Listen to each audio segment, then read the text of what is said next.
Good morning, everyone, and namaskar. A warm welcome to our webinar series on COVID-19 crisis. Today's webinar is the first of this series and will focus on COVID-induced rural distress and role of citizens like you and me. Just quick introductions. I am Vinay, and I am from Transforming Rural India Foundation, an organization that mobilizes the dynamics and processes of Bazar Samaj Sarkar, the community, the state, and the market to create a deep and durable impact on the multidimensional nature of poverty in the poorest 1 lakh villages across the country. With me is Sanjeev Pansalkar. Can we have his picture, please? Yeah. Yeah. And Mr. Sanjeev is my co-host, and he leads Vikas Anvesh Foundation, which is a research organization working at the grassroots for sustainable impact. Sanjeev also is the chair of our board at Transforming Rural India Foundation. We are organizing this seminar or this webinar series in partnership with Village Square. And Village Square is an effort to galvanize national discourse on rural India by bringing stories of the villages, their successes, their angst and dreams. Friends, today there is nothing more alarming than COVID-19 and the ferocity with which it is destroying our mental, social, physical, and economic spaces, not just in India, but across the world in a manner that no living person has ever seen before. As you all know, the lockdown has disrupted almost everything and made life difficult for everyone and everywhere. But our hearts go out to those living on the margin, especially in rural areas. Things could not have been worse. Every day is a struggle for survival. Hunger, starvation, disease stares them every moment. We as citizens feel deeply concerned, and we want to know exactly what's going on in rural India. What is the situation of migrants who've returned? What is the condition of vulnerable sections? And what are the steps being taken to improve the situation or to reduce this distress by various players, the public system as well as outside? And especially what role civil society organizations are playing, citizens at large are making a difference. I think these are very critical issues that we want to focus on in today's seminar, webinar. And we have identified 4 leaders from different parts of the country, north, south, east, west, to give us their perspective on what is the situation on the ground and how their organizations are dealing with it and how things are evolving as we go forward. So I'd like to introduce our speakers for today.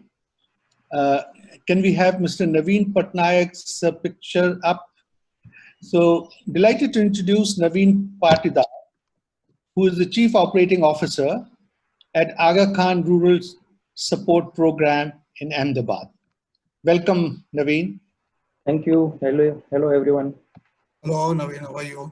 Yeah, good. I'd like to then introduce Sharad Chandra Das. Could we have his picture? He is the CEO of Grameen Sahara and based out of Assam. Can we? Yeah. Hello. We can't see your picture somehow. So anyway, welcome, Shad. Thank you, sir. Thank you. And then I'd like to introduce Rajesh Singhi. He's the Executive Director of IPTADA, Can I have his picture, please? He's based out of Rajasthan. Welcome, Rajesh. Go on. I don't. Okay, and then finally, I also want to introduce Mr. Vivekanandan. He's from Kerala and works with Fisheries Management Resource Center. And we look forward to hearing from him. Kerala is one of the states which has done exceedingly well in combating COVID-19. Just a couple of points before we request our speakers to speak in terms of hygiene. This whole session is going to be for about an hour and a half. And we expect our speakers to first come up with their opening remarks or their presentations for about 7 to 8 minutes, after which we will pose some questions. Some of these questions might be the ones that we've received over the last 1.5 days. I have to say that we have received a huge number of questions, and that's very encouraging.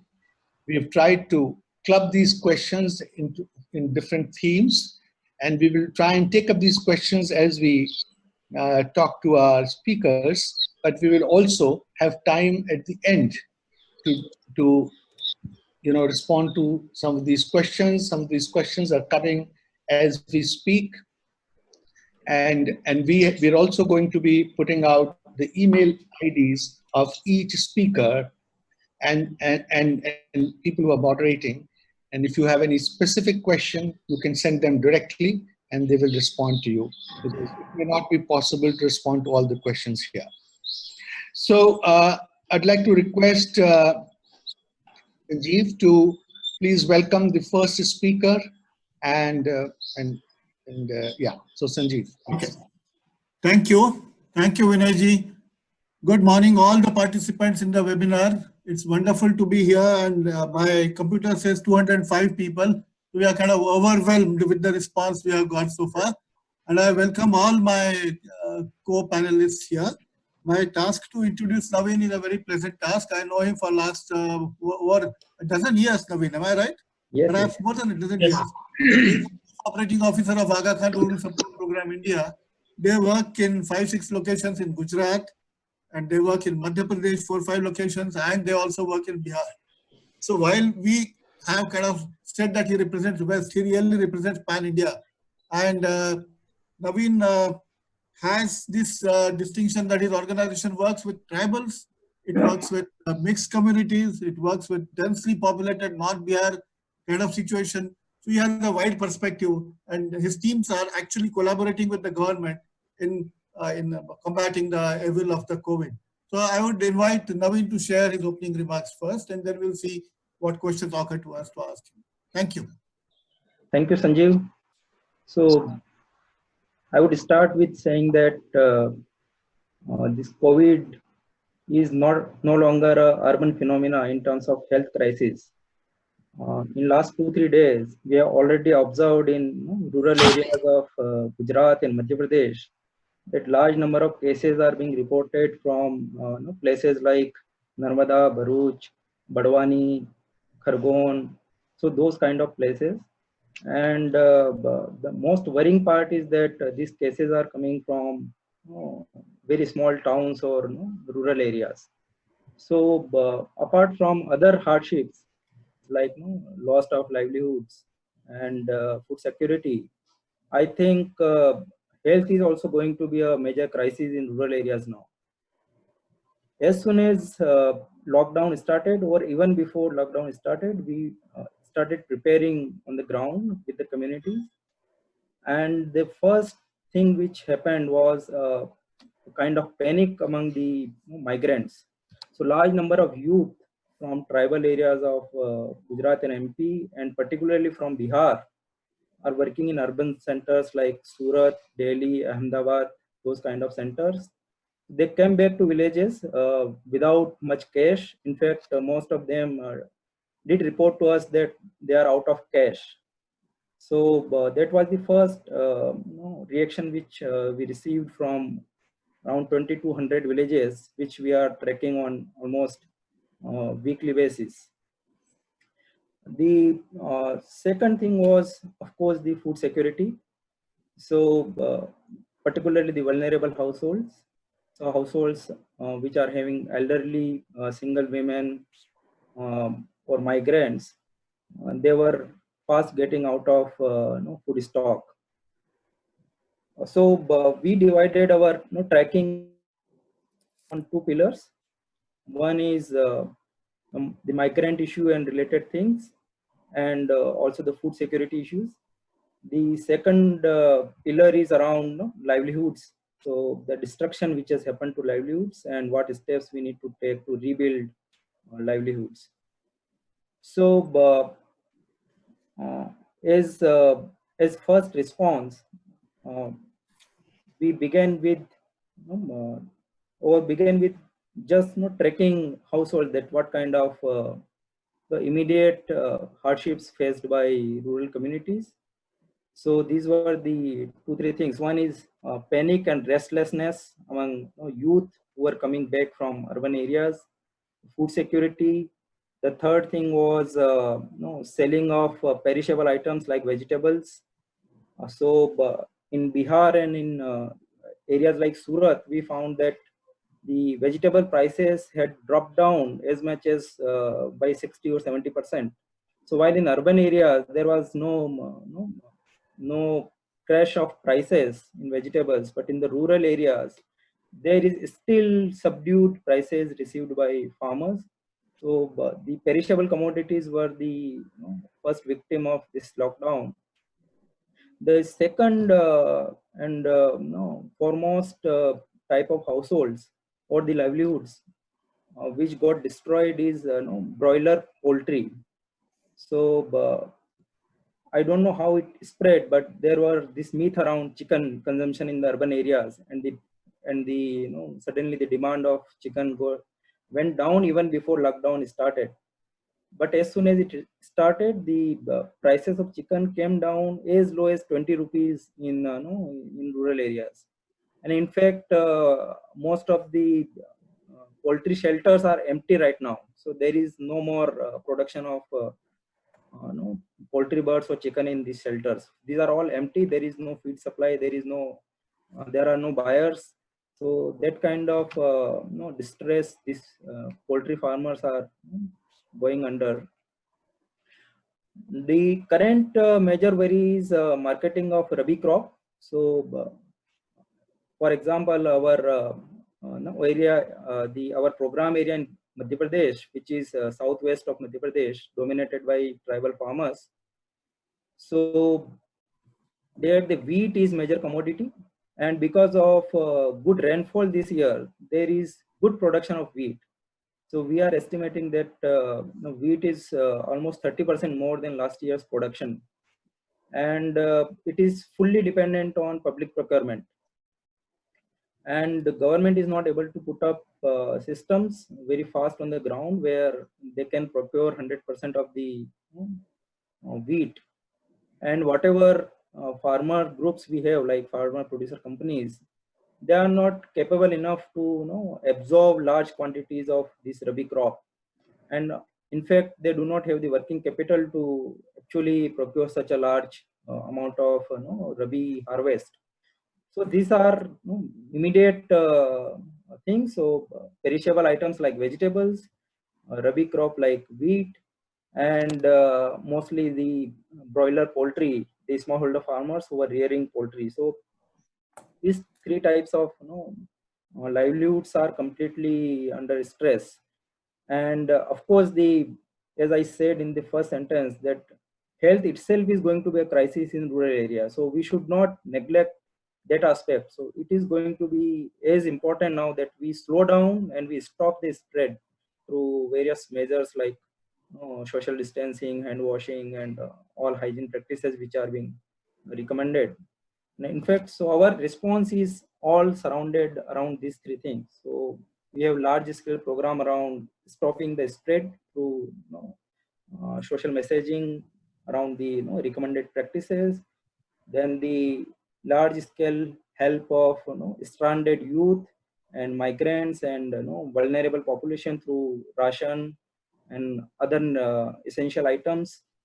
Then the current thing which we are doing is we are planning very intensively for upcoming Kharif crop. So farmers do not have cash in their pockets, and procurement of seeds and fertilizers is going to be a big challenge this year. And their institutions like farmer producers companies, they are also not capable enough, or they do not have such a financial condition that they can serve large number of farmers. So we think that large amount of grant support, working capital support will be required to meet the input requirement of smallholder farmers in the coming season. We are also looking at smaller activities like kitchen gardens, which can actually ensure at least the nutrition part of very vulnerable population, so that there is self provision of vegetables at the household level. So we are planning around 2 lakh kitchen vegetable gardens in the next couple of months. We are also looking at how we provide capital to CBOs, the community based organizations. So in fact, CBOs were the first institutions who actually started responding on the ground even before NGOs started their work. So SHGs, SHG federations, farmers groups, irrigation cooperatives, they were the first mover on the ground, and our CRPs, community resource persons. So they were the first mover on the ground in terms of awareness generation, food provisioning, all these things. So we should all actually thank this set of institutions. So maybe I stop here. Right. Naveen, wonderful. I mean, you are given a whole sweep of things which are happening in the rural areas and what you people are doing. You know, you have highlighted in particular the fact that vegetable and wheat marketing has come under great pressure because of the logistics disruptions that have occurred and inability of the government to come up. The fact that FPCs and organizations on the ground don't have working capital or storage. You also talked about the fact that health crisis itself is looming now. So how do you see, two issues I would like to flag, and they kind of come from the large number of questions people are given. First is, you work with mixed communities, and there's so much that is being talked about, the disease and unfortunate kind of religious angles and things like that given there. So do you see any of that, and how are you combating that in your area? That is the first question. The second question is, how do you see, we urban citizens, we live in cities like Pune and places like this. How can we at all relate, understand, try to help the rural people who are in distress? That's the second question. Maybe you can respond to these and we could. Right. So in terms of like, we are very fortunate that at least in rural areas of Bihar, where we have the large numbers of minorities living, we do not see religious tensions among communities. So the kind of tensions we are seeing in the urban centers and social media and maybe news channels, at least in rural settings of Bihar and maybe Saurashtra, we have not encountered any case of religious tensions, and I don't think that kind of environment is there. The second question is around citizens. So we see so as I said, there are two pillars. One is immediate relief. The second one is long-term thinking around how we rebuild the livelihoods. So in the immediate thing, we think that there are very simple things like connecting migrants with the various helplines. In fact, in last 2-3 days, various state governments have come out with apps where they want to link migrants with the stranded migrants in urban areas with their respective state governments, so that the required entitlements can be transferred to these migrants' accounts. So if urban citizens can not organize, but at least help connecting these stranded migrants with these helplines, apps which are being released by state governments, and that can be really, really wonderful thing, because these people in urban areas do not have their ration cards and all these things. So their respective state governments will be able to help them out if we connect them. Second is, in next 5 to 6 months, we will require large amount of, let us say, masks. So mask was not there in rural conversations till now, but now that it's very clear that masks will be required, either it is produced in rural areas or urban areas, but each and every rural citizens will require masks because NREGA work is going to be opened, people will go to their farms. So that kind of things will continue. So either as an urban citizen, we help large number of self-help groups, women entrepreneurs in rural areas to produce this mask, come out with some kind of enterprises who can later on spread the messages around mask and usage of mask. Then of course, how we recapitalize CBOs so that they are able to serve farmers. So if we want, so of course large number of people are very much interested in helping through food, which is of course required. But if someone is thinking about a medium term horizon, then we should actually also think about how we strengthen the grassroots civil society, and it can actually change the narrative in the urban areas that how civil society is useful during the crisis time. So whatever narrative was there in last maybe 5-10 years that civil society is not effective, this is the time when urban citizens, media can help us that we change that narrative that grassroots civil society is really very effective. So these 2-3 things like right. That's great. I mean, we'll come back to you, and of course, I'm sure you are going to be part of the conversation till the end. But this point, particularly about linking urban fellows like us with rural CBOs in order to help them recapitalize, become stronger, and be able to provide services on the ground, is a very important point. I think that we should really push further and see what we can get. Let me shift at this moment, Naveen, to Mr. Sarat Chandra Das. He runs this wonderful organization called Grameen Sahara, which works in the Kamrup district, as also several other districts. And he started this organization with microfinance as the basis, but now he has been in livelihoods in a great way and also into education and so on. Again, he also works with mixed communities. There are Rabha tribals there, the Bangla-speaking Muslims there, the mainstream kind of caste Hindu Assamese there, and the Koch Rajbanshi community. So mixed communities again. So Sarat, will you tell us what is the situation on the ground in Kamrup and your area, and what are you doing and how things are moving there? Sarat? Yeah, sure. I think Sharad's is muted. Hello. We Hello. can't, yeah. And we can't But also. my photograph, I'm still invisible because my photograph is not showing here. Yeah. So, but I am laudable. I just you can hear me. Yes, you are audible. We can. Yes. And your work is very visible on the ground, so don't worry about your own personal visibility. Yeah. So let me remain. And before you start, I also want to mention that Yes, 2 days ago when I called Sharad, he was in the field. It was 9 o'clock in the night, and when I called him, he had just come back. He was in the forefront and distributing PPEs and masks. So yes. that was very inspiring. So yeah, please go ahead.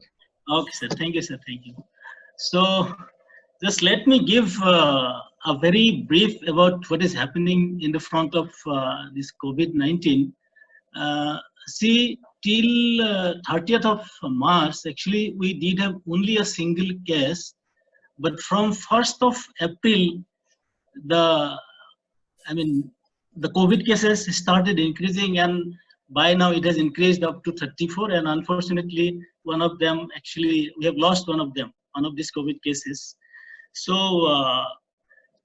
actually, at this point, we have to appreciate the government and also especially the health minister that he has taken very careful steps, very strategic steps in terms of creating health infrastructure. Maybe many of them are very temporary in nature, but he has created different infrastructure, and he has used the whole administrative machinery, police and other machinery, government machineries in such a way that everything has been very effectively done, and it has not spread the way that it has been in many states.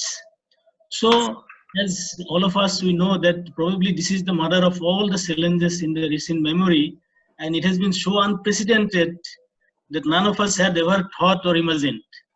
And in the Assam's context, actually, we have to speak a little bit more about, because the economy or the livelihood of the people of Assam was already suffering from last year. As you are all aware that, flood is a very recurring problem for the whole state, and especially the Brahmaputra Valley. So last year in July 19, there was a heavy flood, and many villages across the Brahmaputra Valley got hit, and I think around 69 people lost their lives and 450 animals died, including 17 rhinos. So that was continuing. Actually, livelihood was anyway impacted, anyway affected because of flood, and it is a regular, kind of hit every year.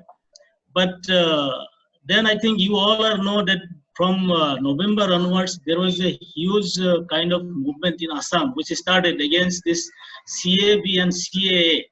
So there was, although it was initially very peaceful movement, but later on during mid-December, it became very violent, and up to 10 days there was internet lock, there were curfews in the cities and rural areas, and there were very repeated or regular ones called by various associations. So as a result, the people who got affected by flood, actually, before they could recover from their flood effect, they again got hit by these bans, by protests, and their livelihood got again affected. And since again, that has been compounded by now, again with this COVID. So as of now, it is actually very difficult to say how much damage has happened, or how much impact has been brought by this COVID to different section of the people who are living in the rural areas. Because I am focusing in rural areas because we are primarily working in the rural areas. So just to cite for some example, because I cannot cover all the sections of the people who have got impacted by COVID-19, or especially if it is not directly by the COVID itself, but because of the lockdown, there are different sections that we have been working, and I can give some details of them. See, for example, we have been working with the turmeric farmers, we have been working with the weavers, we are working with the vegetable farmers, we are also working with the banana farm producers, small traders, poultry farmers. So, for example, the turmeric farmers, we have been working with 5,000 people. So, just they started harvesting before this lockdown, or before this COVID has emerged. So, as a result, many of these farmers, actually, they are just sitting on the heap of the turmeric. They have not been able to sell. And this is also not, you cannot expect that once the lockdown is lifted or withdrawn, that they will be able to sell it. Or the farmers also, normally what happens, the farmers themselves also buy this turmeric as a planting materials. But this year, they are not being able to, or they will not be able to buy the turmeric as planting material. So they are actually really in distress. Every turmeric farmer would have earned at least 25 to 50,000 rupees from selling of this turmeric, but they are just sitting idle in the heap of the turmeric.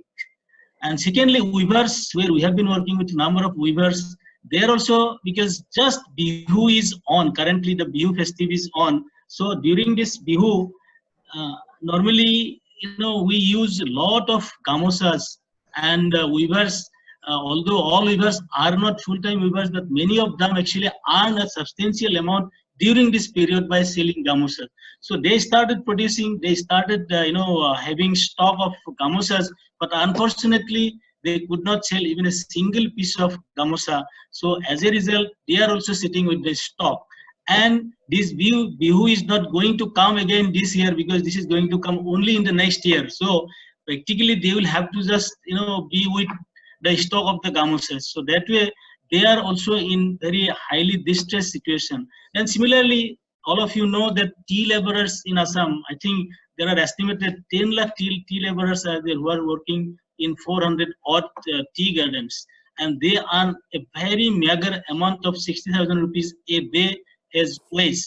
So tea industry is anyway, it was suffering some issues, and their condition, they were making losses during that time also when there was protest against CAA. So then again, because of this lockdown, so all these tea gardens, tea laborers have not been work, and they have not been able to earn any money. So they are actually really in this. Similarly, if you come to Lower Assam, vegetable farmers and banana farmers, especially because banana, every day, every week, trucks of bananas are sold outside from a market called Banana. Sanjeev sir is familiar with that market. So that market, so they have not been able to bring their produces to the market, and that is a perishable as anyway. So they have not been able to sell even a single bunch of banana. And those they have not been, since we do not have any cold storage or other facilities here nearby this area, so they have not been able to sell any banana, and as a result, many of these bananas have got spoiled. So similarly, I think the previous speaker also has mentioned about the poultry sector. As you know that we also have microfinance programs, microfinance institutions. So we supported a lot of poultry farmers. So these poultry farms actually virtually everything has got collapsed. And this collapse, it was not only because of this shutdown, it started before that also because of some rumors. So that way, there are a lot of distress in the rural areas, and even in the rural areas also we have many people who do small businesses, small vegetable or fish vending works. So they are also just sitting idle. They have not been able to come up to the market. Similarly, migrant workers. I think this is a very important segment now. Exactly, I do not have the number, but one of the ministers was saying recently that only in Maharashtra, Karnataka, and Kerala, we have around 5 lakhs laborer from Assam who are working there in the restaurants, in the malls, as security guards, as in the mines, in the hotels, in different units they have been working. And most of them actually they could not come during this time. They are just staying there itself. Only 70 to 75,000 people have returned to their homes, and now I don't know whether the employers will call them back, or the people who are still staying there, they will be allowed to work, they will be engaged again. This is doubtful. So anyway, they will have to come back. And during this period, yes, sir. No, go ahead. Just wind it up for a minute or so. Okay, sir. So during this period, we have been actually regularly distributing different kind of relief materials, including food materials, then medicines, then tarpaulin, because in between there were again some hailstorms and there were damages of houses. So we had to mobilize some resources from Red Cross Society, and we could distribute. So that way we have been working there, and with some of these migrant workers we just work. So now the problem with them is, see, they have acquired some different set of skills working somewhere else in some industrial units or some small production units. But by now, when they have come back, since in Assam landholding is very small, and these migrants basically went outside the region because of insurgency, because of problems of flood, because of lack of livelihood activities. So they went out. So now when they have come back, it is actually really becoming difficult what activity they will get into, because they have now got to separate this kind of skills now. And the other thing is that if they also start something, they are not cash rich, they don't have money. So what particular activity they are going to start with? And the compounding to this, again, sir, another problem is coming, because this is the April month. Then by May is coming, June is coming. Again, the flood problem is likely to come. Yesterday also there was heavy rain, and by July or August we are again going to encounter new problem with the flood. So that is why this problem is going to again aggravated because of flood. Right. So it's amazing. People virtually in the rest of the country would have very little idea about the complexity and the size of problems which you are talking about, unless one visits that area and one sees this. Yes. The narrow plains between the hills of Meghalaya and the large river, so the Yes. huge situation of flooding. which you Yes. narrated about July last year, and which is fairly likely to happen again this year and so on. We Yes, have sir. compounded problems there. The problem Yes. of flood, the problem of CA, the problem of the problem now of COVID. So terrible amounts of problems, and really glad. Now, one question, perhaps slightly in the lighter vein, but not really. Bihu Yes, is sir. the most important festival of your state, and that's a Yes. festival which is celebrated in groups. People visit each other, people dance together. How is Yes, it yes. that your government and you people have been able to persuade people to give up their such an important cultural event and such an important part of their life, and agree for norms of social distancing and so on? Something Yes. marvelous must have been done in order to make that happen. What was Yes. it?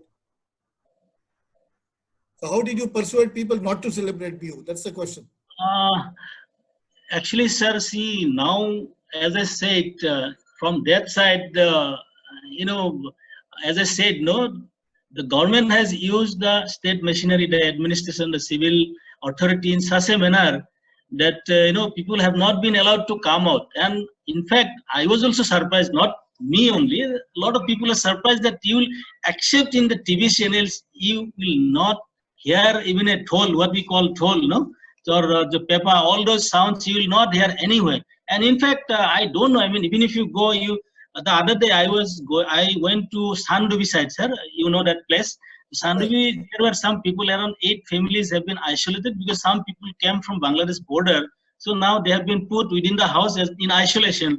Sir, you will be surprised, just before reaching Sandubi, the people have put like Segate, and they have arranged this sanitizer. I mean, Okay. sprayer. So Okay. that level of awareness has been created even in the village level, that people are really actually very very careful, and they are not coming out, and no celebration, only except TV you will hear any kind of music, song, or anything else, sir. So this is, I think, this is the awareness, and also the strict instructions given by the government. Okay, okay. Thank you. We will come back to you with the issues apparently connected with the migrant labor, as well as failure of the market systems to pick up fresh produce and so on, appear to be Yes. common across. So we'll come back to them. Let Okay. me let me move at this stage to speak with and invite Rajesh. Rajesh Shingji, an Irma alumnus. He runs this organization called Ibtada in the Mio region, Mio Muslim region of the Mio regions of Alwar and all those districts in Rajasthan and Haryana.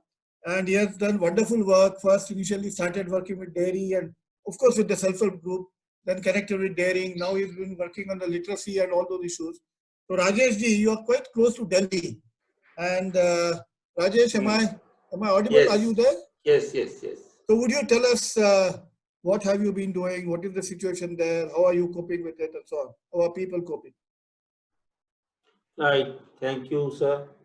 So, as soon as Rajasthan was the first state to declare a lockout, and as soon as it started, we sort of watched it, waited for 2-3 days, and then we started discussing within our team, how to respond to it. So the first thing we thought, let us talk to our community through our pool of cadres at the village level. So we initially we planned out that people should be also made aware, and we should also get to know how people are responding. So when we started interacting with the community through our cadre, and we got to know that people are just it has just started, and people are not serious about it. They are not getting the right message. There are so many misconceptions around it, and we, as you mentioned, we being in a Muslim dominated area, there are all kinds of rumors around it.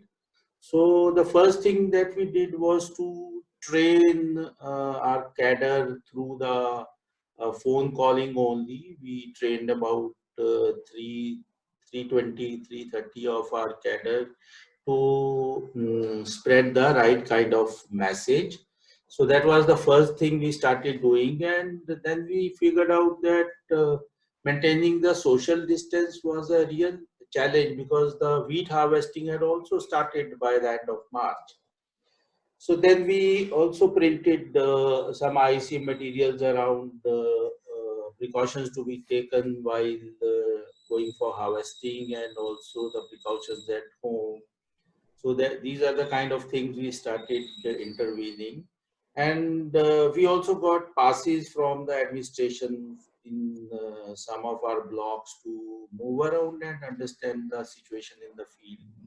So we found that people were busy in harvesting, so there was not a crisis situation in terms of fooding and all, but in every village we would find 2 to 5, maybe more or less, very vulnerable families. Maybe the husband is lying on bed and a single women, old age people who were seen to be in distress. So we started responding to that by working with the local Panchayati Raj, Sarpanchis and all. And as Naveen had put out, our CBOs, our SHGs and clusters were the first one to respond to such emergencies in the field.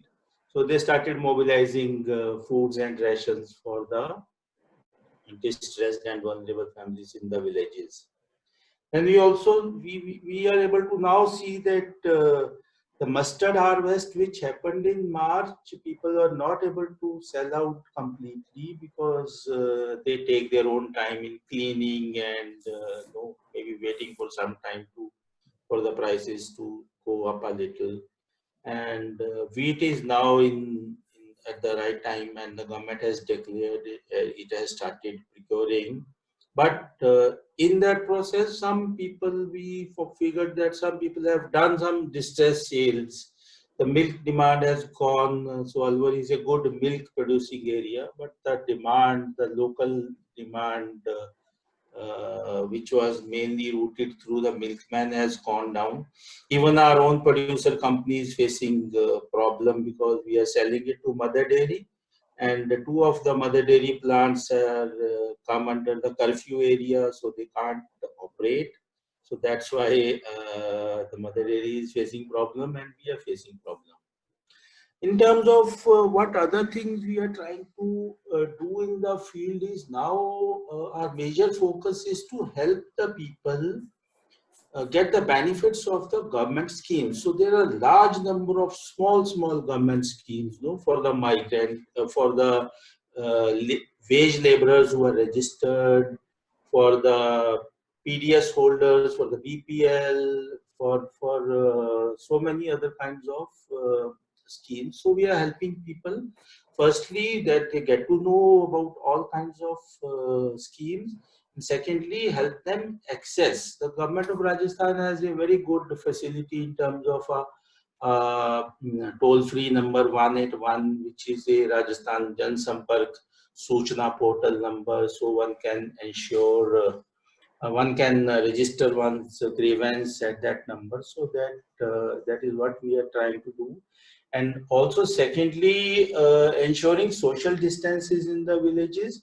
So now that our people can move in the field, we have printed a lot of IC materials, and we are going from village to village and marking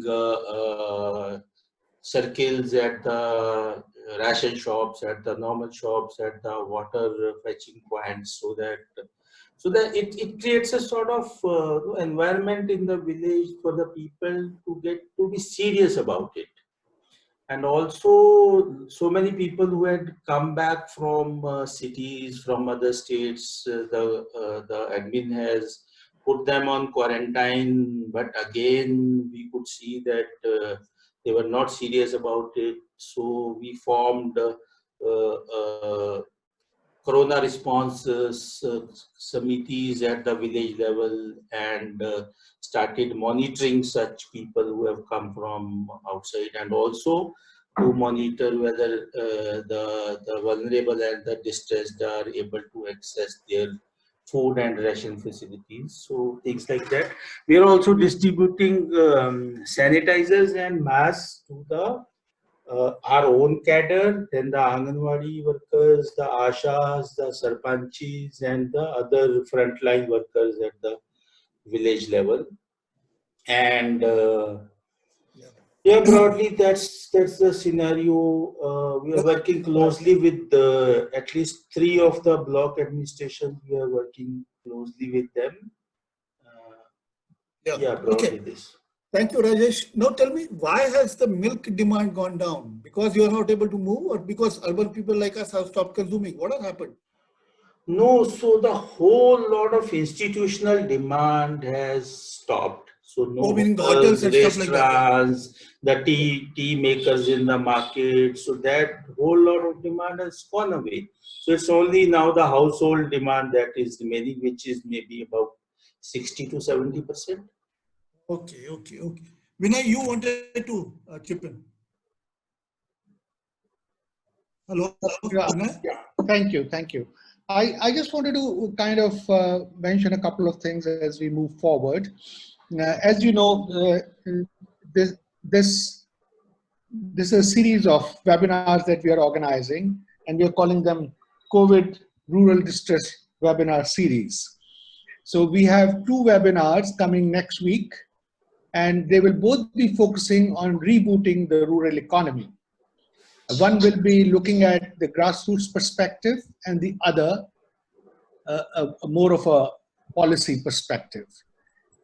We have also lined up some of the best minds to discuss this threadbare. So I request all of you to please sign up for that and take the benefit from that. Secondly, I see a lot of people sending questions in the chat box. May I request you to please send your questions on question and answer box. Thanks, Sanjeev. Okay.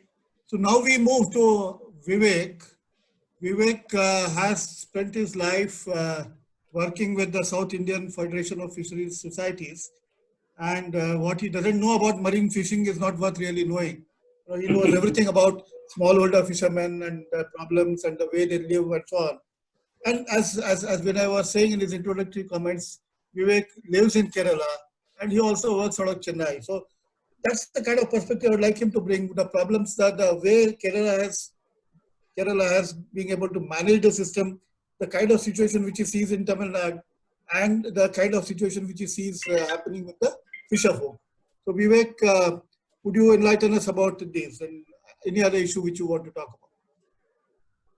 Now this, earlier Naveen was flagging this health issue, and now Sharath as well as Rajesh have been talking about masks and sanitizers.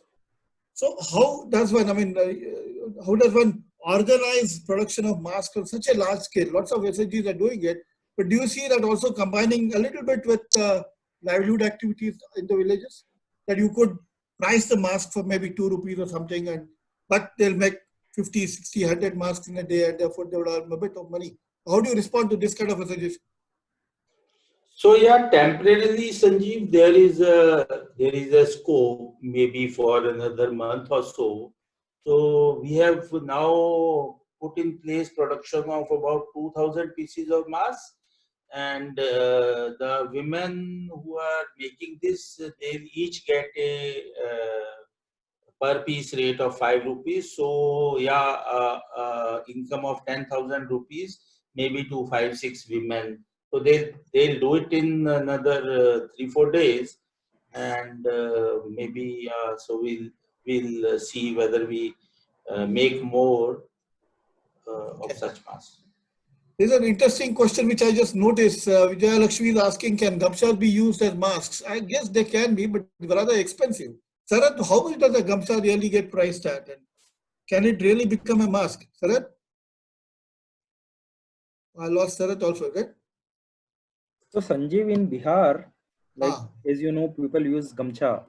Yeah. But there is danger in using gamcha because the way people handle it after using it. So they put their hands all over the gamcha. Yeah. Yes, gamcha can be used, but it has to be like our regular behavior has to be changed actually. to use Oh. gamcha effectively for a mask. Okay. And then you have to change it every day, no? By the evening, you dispose it, wash it properly, and. But the sort of masks which you are making also are kind of washable masks, I suppose. Yes, no? yes. Yeah. Yes. So in fact, our SHGs are supplying this mask to also some of the medical shops in Khandwa and Okay. Burhanpur. Okay. And how much are you pricing? And how, are women earning anything out of it? Yeah. So maybe around 3 rupees per mask they are making as margin. Okay. So that's a possible solution at the village level, particularly if health emergencies or the health situation starts deteriorating. Right. So on and so forth. You know? Yeah, there's a question about gender issues. Have just the migrant men returned, or migrants with families returned, or having returned, are they disturbing the usual flow of work of women in the villages? What has happened? Is there a increase in the domestic violence? What is the kind of perception you have about it? When the migrants have returned, all tired, all frustrated, what has happened in the villages then, thereafter? Hello, can I Any respond? insight? Yeah. Yeah. So actually, yes, that is what I just forgot to mention that time. Yes, actually, most of the migrants from Assam, they are primarily youth. So it's not like many other places where they're staying there with family. So in our case, majorities are the youths. But yes, this just 2 days before, I think we had a start again here. Although we are not working in the mental health space, but Right. 2 of our local organizations, they are working there, and they are bringing some interesting interesting facts that which we have also encountered in certain cases, that in September last year there was a Hello.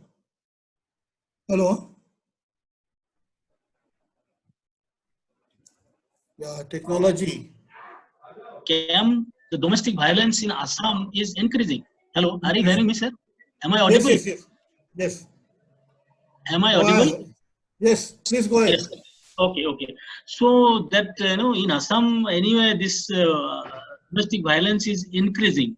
So recently we have seen that in the families, yes, that tension is slowly mounting. Maybe because they don't have money in hands, or they don't have. Especially that is one reason, and other reason maybe there could be other psychological or social reasons. But yes, that is slowly increasing, and that fact also been brought by 2 organizations locally who are working in the mental health space. Right. That yes, this mental stress is also increasing on the ground with the families who are together for longer period. Right. Okay. Any insight on that, Naveen, from your areas about domestic violence? So I think we are trying to connect him by phone. Sorry? Yeah, go ahead, Naveen. Yeah. When you get Vivek, will. So we are trying to track. Yeah, so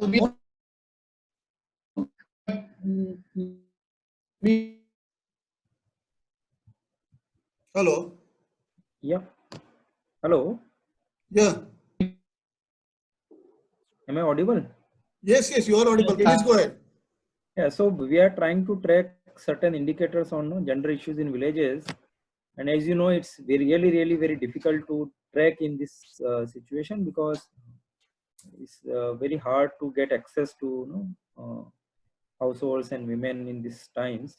But there are anecdotal evidences that domestic violence is of course going up. So there are no clear-cut research data or something, but what we are hearing from our women leaders, there are some tensions.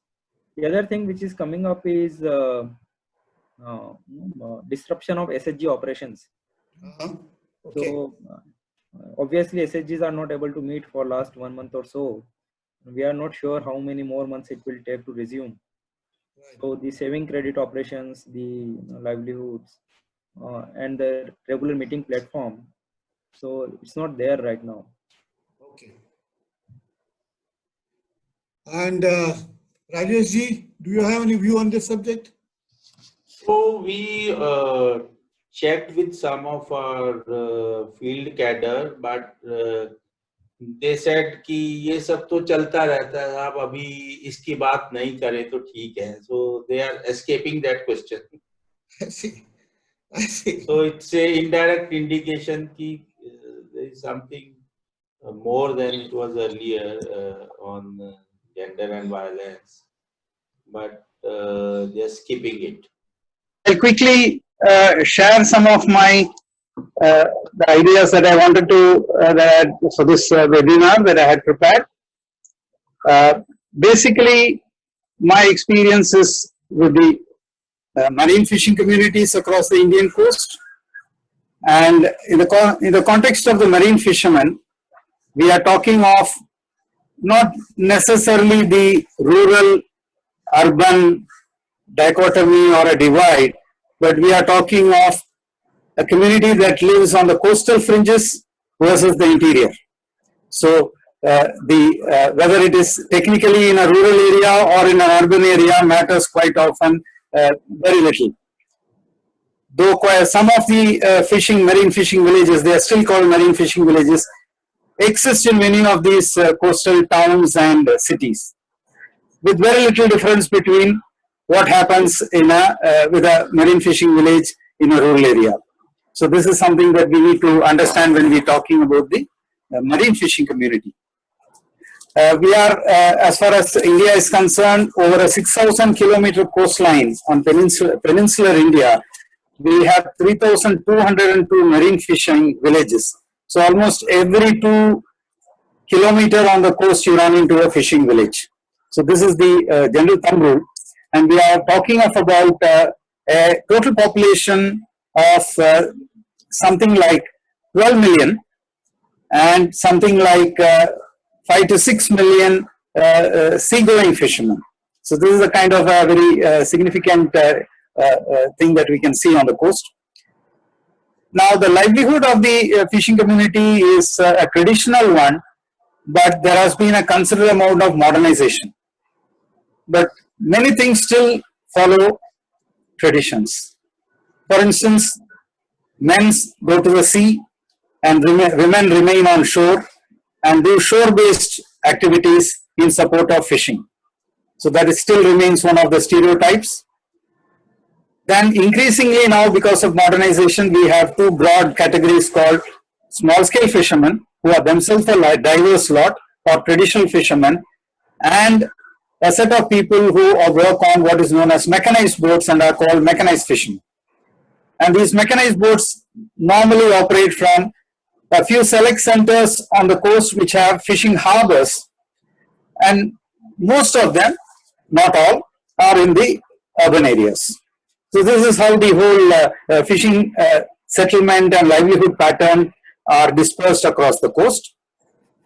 Now, some of the other important factors that we also need to understand about this marine fishing community is, by and large, internally there is no, they are all single caste hamlets, single caste villages, and most each maritime state, for instance, would have 3 or 4 dominant marine fishing castes.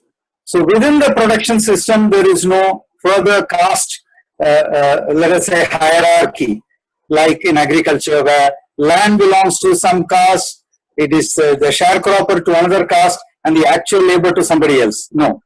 Here, in all probability, the boat owner, the worker, the person handling the fish, all are in the same social group. So there is a considerable amount of egalitarianism within the fishing community, even if there are significant difference in incomes. So this is something that is also an important part of the fishing community.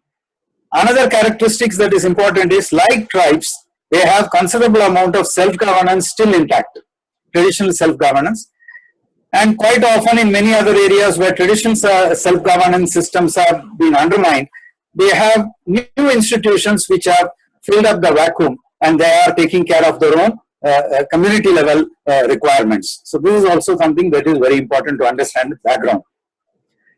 To now come back to the COVID situation, how it has impacted. First and very interesting thing is that I am yet to hear of any significant disease or infection in the coastal villages as such, fishing villages as such. I can't claim that I have information across the entire coast, authentic information. The data coming out, it does not segregate people on the basis of livelihood or such categories. But my own coconut telegraph along the coast says that it is still a rarity. Worli in Bombay has one COVID death, but there is still a certain controversy whether it was really COVID or whether this COVID, which affected an elderly gentleman fisherman, a retired fisherman, was acquired in the hospital. So as of now, the community is not fighting the disease per se. They are at the moment trying to survive the impacts of lockdown. And what are these lockdown impacts? One, basically, there are two types of interventions on the coast. One is the state authorities. Now, fish by itself has been accepted as an essential commodity in the lockdown circular, even the very first one. So, which means there is no objection to fishing, just as there is no ban on agriculture. There is no ban on fishing. But in practice, the risks connected to fishing are quite high as far as the public health authorities can see it. For one, if not, some of the fishing methods involve large numbers of people going on boats.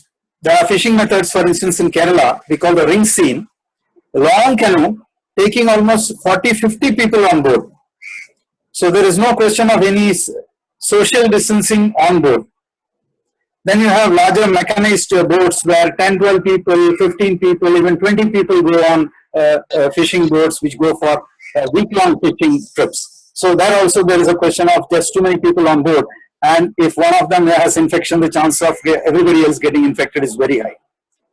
Then, probably more importantly, the problem is when fishermen land on the beaches, there is a concentration of catches coming because there is a landing time when everybody lands up.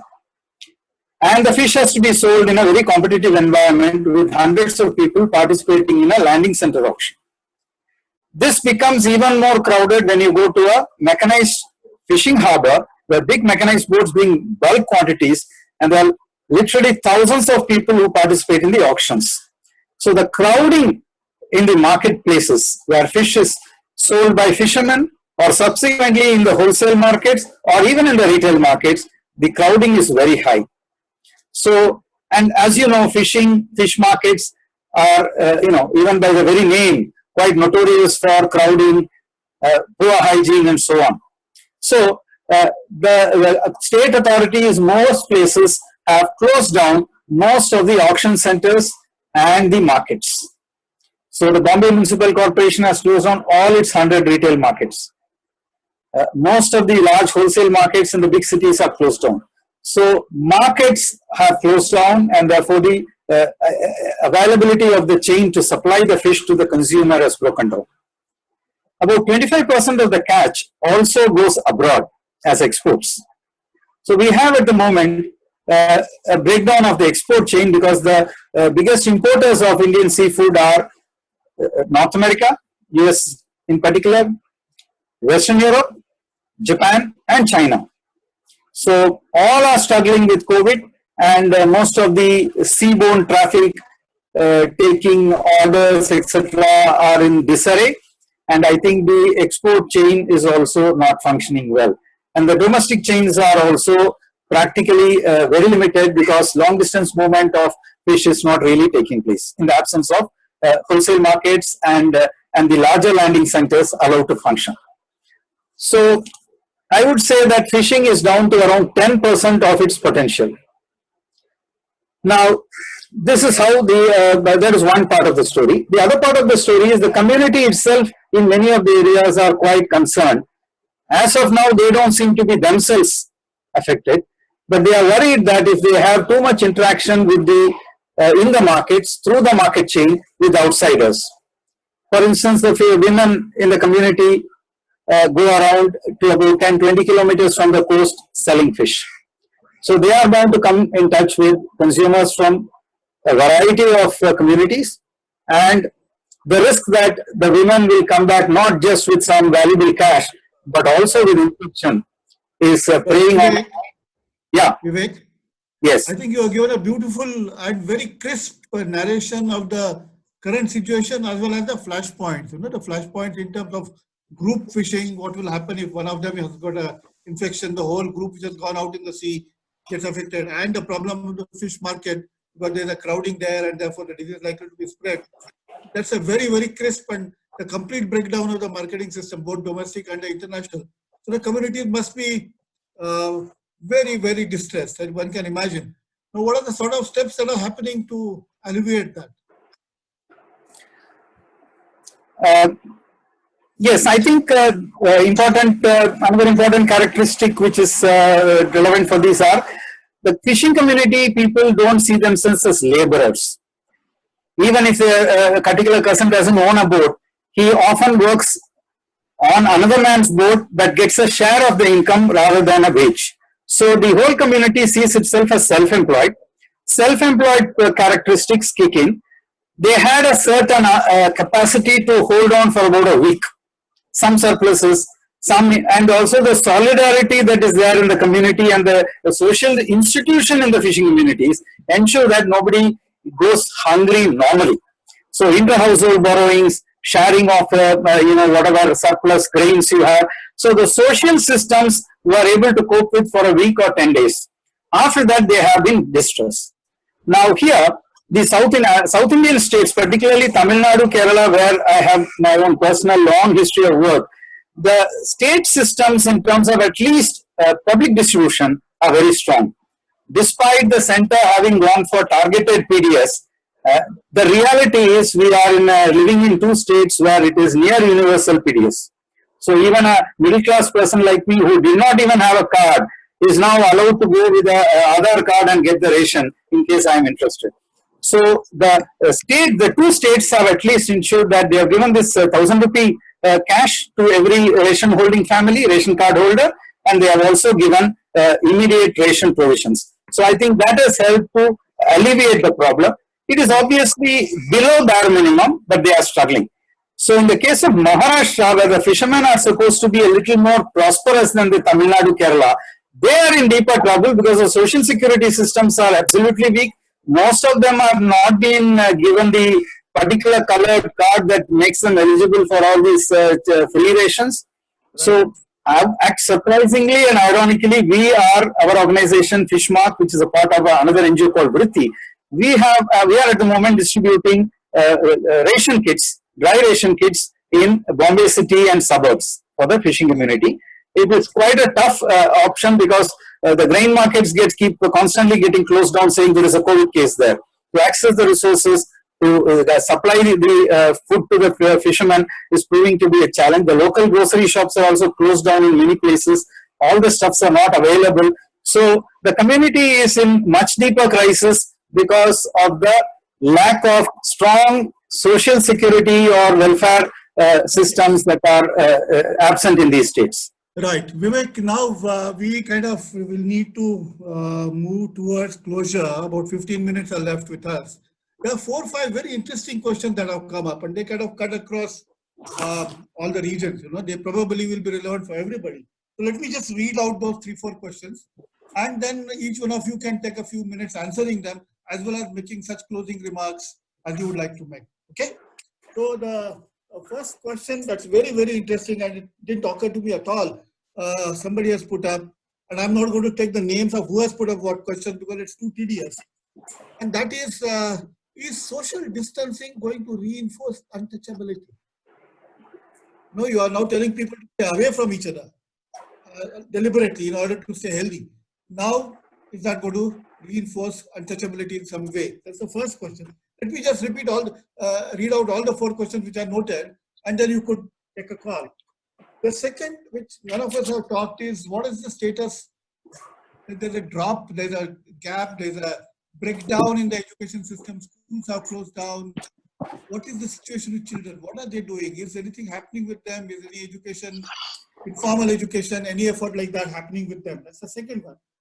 The third one, and a very crucial question which will again feature in the next webinars, is what is likely that how many of these migrants are likely to consider delaying going back to work or not going back at all, given the trauma which they faced and literally discovered that nobody, unka koi wali nahi hai shahar mein, nobody is going to look after them in the cities.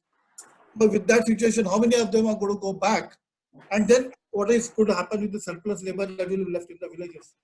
And finally, and we started with that when Naveen mentioned this, the CBOs responded first. Vivek also mentioned about the traditional CBOs of the fishermen. And the CBOs are very strong, they have strong connect with the people. Unfortunately, the government doesn't recognize them. And we have no connect, the urban people have no connect. So how do we utilize this social capital of the CBOs? So these are the 4 questions. If you could, in the same order, first Naveen, then Sharad, then Rajesh, and then Vivek. If you could respond to these 4 questions and make your closing comments. Okay? Yeah. So Naveen, we could start with you. So maybe untouchability, I'm still not sure what will happen because social phenomena are like really long-term issues. So I will like comment on the education system. So as we know, all Anganwadis and all schools are closed for a long time. All exams have been suspended, and in fact, it is so. Like I see that my kid is getting online classes from the school, but same luxury is not available to rural kids. So, and in fact, there are no know-how that how teachers and students can engage in such a hinterland rural areas with technology. But as an organization, what we are trying to do is wherever the parents are having access to smartphones and internet, we are trying to organize some guidance sessions and all these things, that how parents can take care of basic learning activities at the household level, even for Anganwadi kids. But I am not sure how much effective it will be, because this is first time we are trying out, and before that we had no other mechanisms to test this. But it's really a stark difference between urban and rural areas, that urban kids very smoothly switch to online classes, but rural areas is still far away. Second is trauma for migrants. In our surveys, we are clearly finding out that migrants will take a lot of time in returning back to urban areas, even if they are offered jobs, even at the more salaries, because whatever they have gone through, it will take a lot of time to get away with bad memories. So in fact, whoever is, let us say, stranded in Ahmedabad or Surat, even if the units are, some of the units are going to be opened from 21st, they want to return back.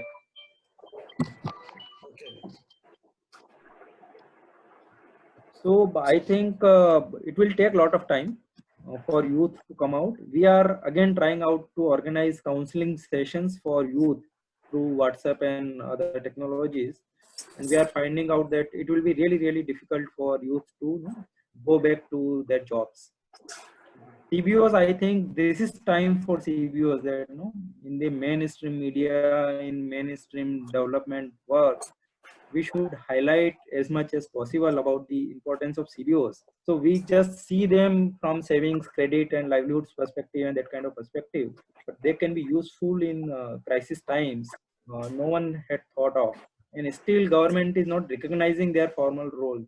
So I think this is the time when everyone should think of that, how we put them on forefront and highlight that. Thank you. Sarath? Yes, sir. My response is that untouchability, actually in my context, is I don't think so that this is going to be a problem, because this is the distancing from you, like similarly distancing from my friend. And in the entire reason, that yes, at some point of time, long years back, there were some issues of untouchability with the tribals and other things, but now it is no longer exist, and I don't think that this is going to be a problem. Secondly, but I am more worried with the education, because as you know, we also run a school, and we have not been able to distribute the books, and we should have started the classes. Many of the parents don't have the smartphone, so we have not been able to give them the reading materials and things like that.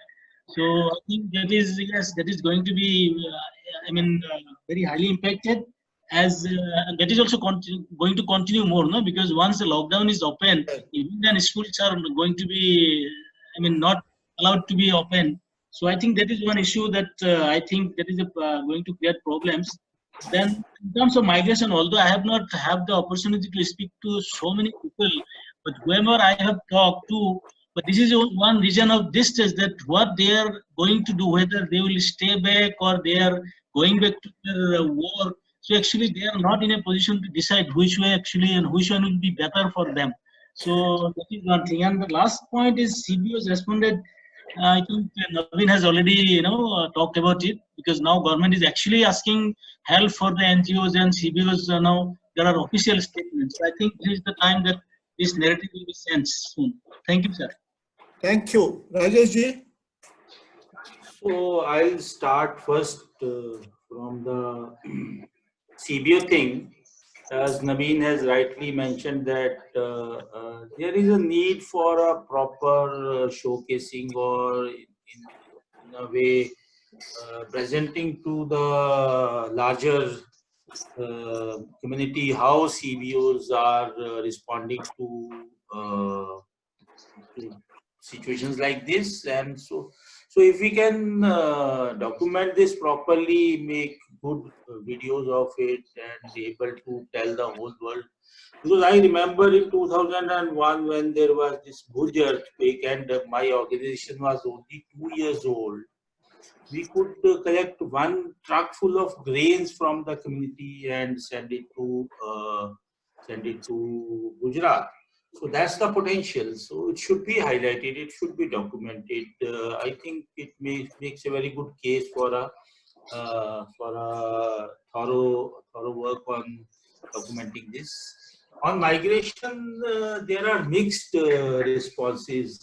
The ones who come back from nearby places, say Delhi, Gurgaon, and Jaipur, they are waiting for it to open and go back, because they are worried. They are saying, how do we keep our incomes coming in unless we go to work? But those who had come from far away, Bombay, Surat, and Ahmedabad, they are still in a confused state whether to go back or not. On the education thing, I think this lockdown is going to continue more than 2 months, which is a normal summer break for students, and people are used to it. So now the government has passed order to just promote them to next classes. So some bit of that period has been saved, and now May, June is anyway a vacation season in most parts of North India. But if it continues beyond that, then it is a problem. But the ones who go to government schools are the deprived class, and even if it is another 3 months of lockdown for them, that life priorities are different. But for the ones who are privileged, they will get on with all these online classes and study at home. So they will be still harder impacted by lockdown rather than the deprived class who go to government school. On the untouchability, I don't think this will make a whole lot of change, but maybe some scattered cases here and there. Okay. Vivek, would you have some comments on these 4 questions? Okay. Social distancing in terms of untouchability, etc., are not issues, because as I said, the community within the fishing, there is no such thing as untouchability. So that's not an issue. But social distancing in terms of crowded markets and things like that still remain the problem, and even the village itself. And at the moment, we have started work on, because we have to live with the COVID post-lockdown, and this is going to be a problem for the next year or 2. So we are trying to develop protocols for how do we now market fish, either in the landing center or in the wholesale markets, without too much crowding. How do we change the mechanisms for marketing? So the state experiments are also going on in Kerala, for instance, and Tamil Nadu, and we are looking at different options. So this is one important thing.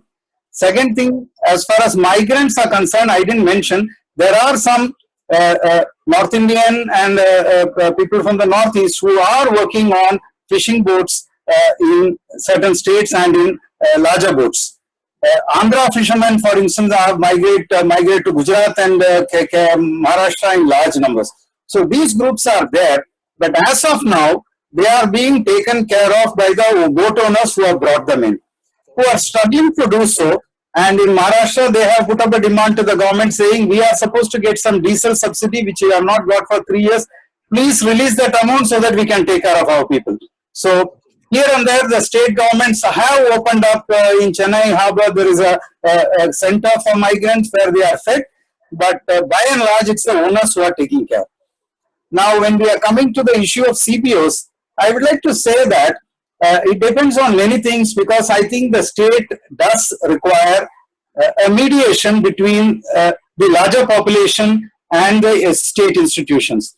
They can't deal with each individual family or each individual person. Now, the question is, who is best fit to do the mediation?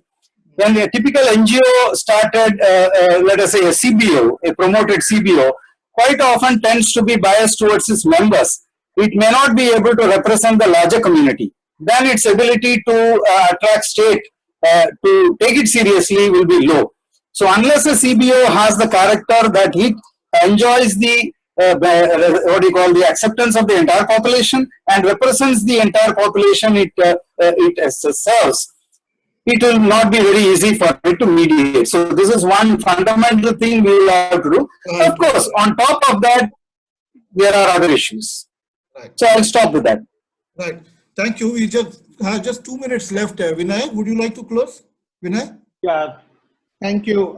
Thank you, everyone. I think it's been a very stimulating discussion. A lot of points have come up. I've been extremely impressed by the number of questions and the quality of questions that we have received. Unfortunately, we've not been able to respond to all the questions. I think Sanjeev has tried to pick some questions from the ones that were asked, but as we continue this webinar, we will find opportunities to respond to some of those questions. In fact, 70%, 65 to 70% of the questions related to rebooting the economy. How do we make the economy work again, and different aspects which are related to that. And I'm sure those will be answered by the upcoming workshop that we are, webinars that are there. It's on the screen. The next one is on Tuesday, 21st April 2020. It's in the afternoon, so that you can finish your stuff in the morning and attend to this webinar from 4 p.m. to 5:30 p.m. List of speakers is also there. We will send it to you. It will be displayed on social media and by emails. So please do join in. It was great.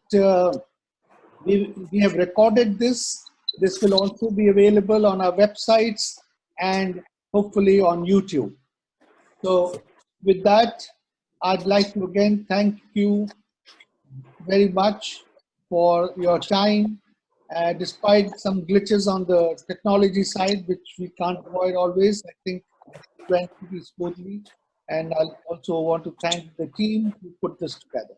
Thank you very much. Thank you, everybody, from my side. Thank you, Vivek. See you later. Rajesh ji. Bye. Thank you. Thank you, sir. Thank you all. Thank you all. Thank you.